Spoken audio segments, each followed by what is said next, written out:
اللهم صل وسلم وبارك على سيدنا محمد وعلى اهله واصحابه اجمعين. ازيكم حبايبي؟ عاملين ايه؟ يا رب تكونوا بخير. النهارده ان شاء الله بقى هنعمل مع بعض سبانخ. انا بصراحه هعمل سبانخ وهعمل لوبيا ورز، بس انا مختصره الفيديو عليكم بالسبانخ النهارده. كل فيديو كده هصور مثلا اكلتين، هصور واحده منهم عشان الفيديو ما يطولش عليكم ويبقى خفيف عليكم وتشوفوه. اول حاجه معايا هنا لحمه، ومعايا سبانخ مخرطاها وغسلاها طبعا في المصفى، ومعايا شبت وكزبره في مصفى تانية برضو غسلاها، ومعايا طماطم وبصلايه وتوم. التوابل هتكون عباره عن فلفل اسود وملح فقط لا غير. وهنحط في الاخر بقى هحمر حبه رز صغيرين. هنشتغل مع بعض كده خطوه خطوه. اول حاجه هركن بقى اللحمه كده، وهجيب الكبه بتاعتي، هخرط البصلايه،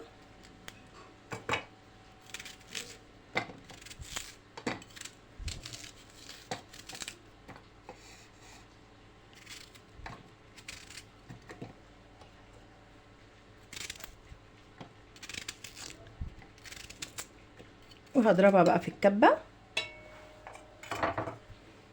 او هفرمها يعني.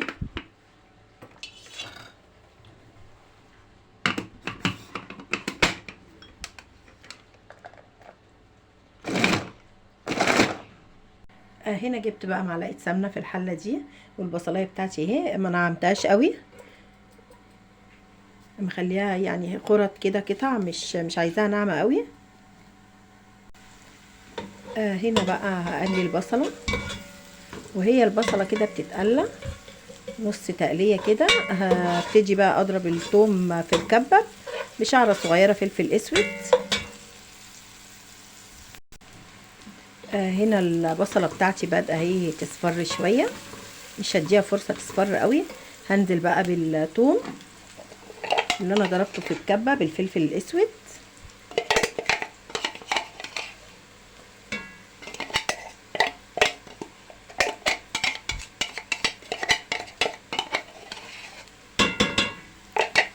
وهقلي بقى الثوم كده مع البصله، تطلع بقى ريحه فظيعه. بصوا انا الاكل بتاعي يعتبر على قديمه كده شويه، بس بصراحه يعني بيبقى اكل تحفه، اكل بقى جدتي واكل ماما، ربنا يديها الصحه وربنا يرحم جدتي بقى، الاكل بتاعها كان فظيع. فاحنا طالعين بقى بصراحه كلنا كده نعمل نفس الاكل، وانا بحب لما اصور اقول عشان بنتي تتعلم من الاكل دوت، وولاد اخواتي نفس الاكل بتاعنا هو هو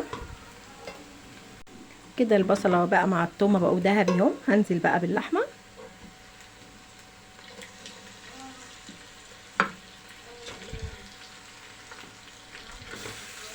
وهي اللحمه نيه انا ما سلقتهاش. هفضل بقى اشوح كده فيها كتير لغايه ما احس ان اللحمه كده خدت صدمه من كل الاتجاهات.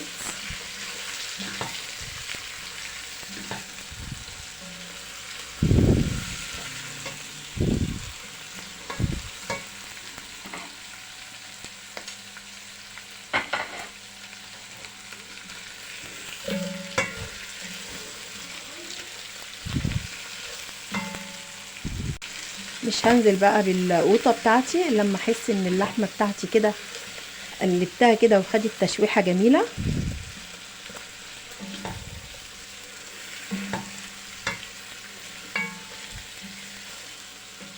ولونها هيتغير خالص.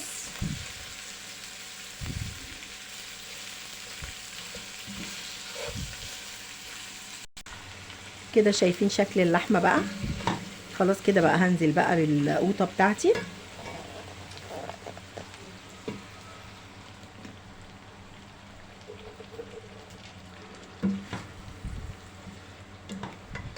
وهسيبها بقى تتسبك فيها واللحمه تستوي. مش هحط اي ميه ولا حاجه لما القوطه تتسبك. احط حبه قوطه كمان، هغطي بقى عليها وهسيبها اما تتسبك خالص نشوف مع بعض. نبص بقى كده القوطه بتاعتنا اتسبكت اهي. هنزل بقى بالميه، وهسيب بقى اللحمه تستوي كويس، ولما اللحمه تستوي بقى نبتدي ننزل بالسبانخ.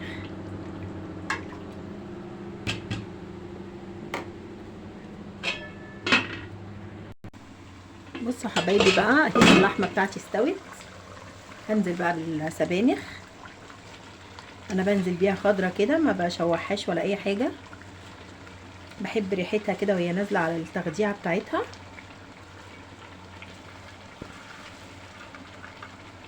طبعا هي مش كتير، هي لسه بقى هتنزل خالص دلوقتي مع البخار.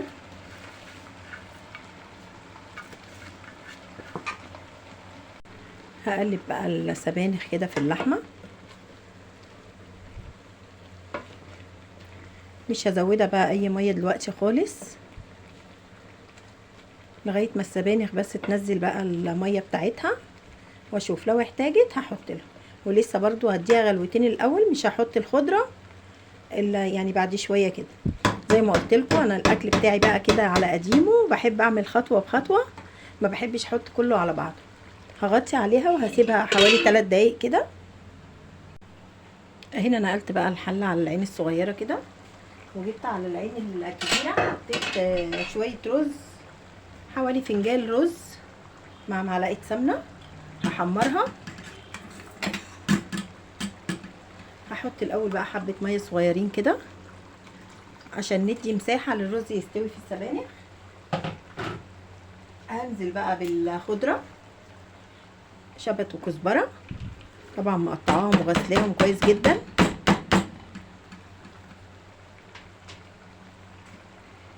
هحمر بقى الرز اهو.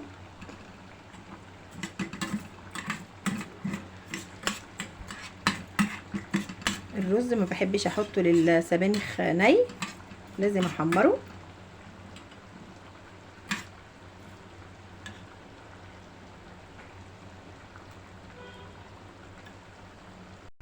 كده بحمر الرز اهو، فنجان رز بس، لان هو بيزيد حتى في التحمير.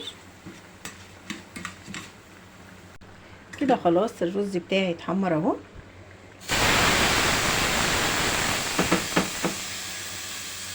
هقلب بقى الخضره مع الرز مع السبانخ، كله ينزل بقى مع بعضه كده يستوي. طبعا اللحمه بتاعتنا ما سقطتش السبانخ الا لما اللحمه استوت. هسيبها بقى تتسبك كده مع بعضها.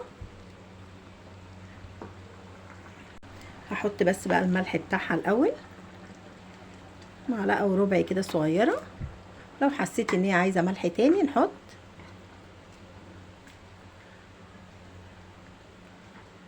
هغطي بقى عليها وهسيبها بقى تتسبك كده كويس والرز يستوي.